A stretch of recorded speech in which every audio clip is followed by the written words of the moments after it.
Hey guys, thanks for joining us today. Mike here at WeBe Autos. Today we have a 1973 Monte Carlo, probably one of the nicest ones I've seen. I got the owner here. He's going to tell us a little bit about it. How are we doing today? I'm doing well. How about you, Mike? Good, good. What a beautiful car. About as nice as it gets. Yeah, it really does. It's only had one paint job Okay. in its entire life. Everything that you see that I'm aware of is stock. It looks very original. This thing has not been messed with. I'm sure you've already taken a look at the trunk. The speckles are still on the inside of the trunk. Yeah, it's got all the original speckle paint. Very original car. Interior is just as it came from the factory, just 45 years later. Wow. I have to tell you that if I had a bigger garage, I probably wouldn't get rid of it. Because it's fun. It is. It's a fun car. Gets a lot of attention no matter where we go. Great color combination. And I have to tell you that people have such an emotional connection to this particular era. I actually met a woman one time in the parking lot, and she had her hand on my car. We all know how collectors guys are, but she was my senior. And she says, "This was my husband's car." Oh my. And she was getting all teared up. Oh wow, she had her hand on it, like taking it in a little. Exactly. And I'm saying, well, you just stand there and enjoy. Yeah. And it's an interesting automobile. It's got the 350 in it with a 2-barrel. Okay.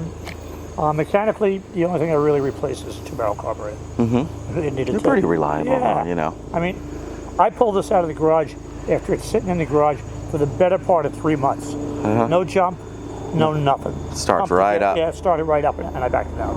Oh, awesome. She's got a set of duals on it. It sounds pretty good. Yeah. It's a typical car of its era.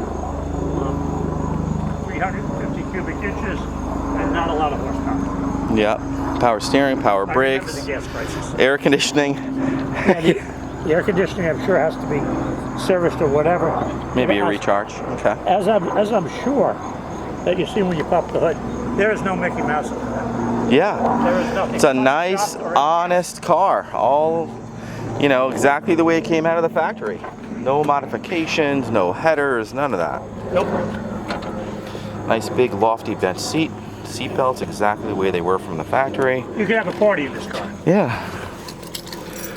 As I remember back in '73, although I was married at that point, I did have parties in cars this big. Look at that. I didn't even step on the gas. Showing 10,746,000 miles. 10,000 miles or 110? 100,000. Okay. Looks like 10. Yeah, it does. It really does. Dash is so crispy. The more I learned about these older cars, because besides this one I had a '79, everybody says you carefully keep them out of the rain. You don't wash them. Washing is a sure way to get water into all the troughs. Yep. As you can see. Kind of wipe it down when you're done, right? Yeah, another duster. Let's check out the hood. Okay, let's check it out. A California Duster. Yep, that's the one. Ugh, that's a heavy hood. And there she is. She's clean. Yeah, nice, honest car.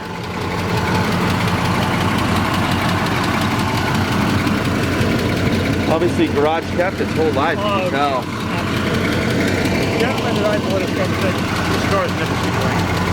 Wow. I said, wow, that's pretty cool. Really cool. Definitely a gentleman's muscle car, you know? Exactly. Exactly. Everybody asks the same question.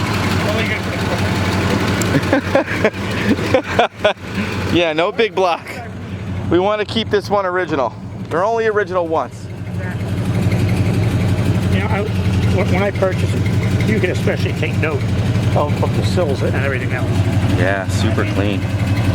There's no holes. There's no typical rust logo.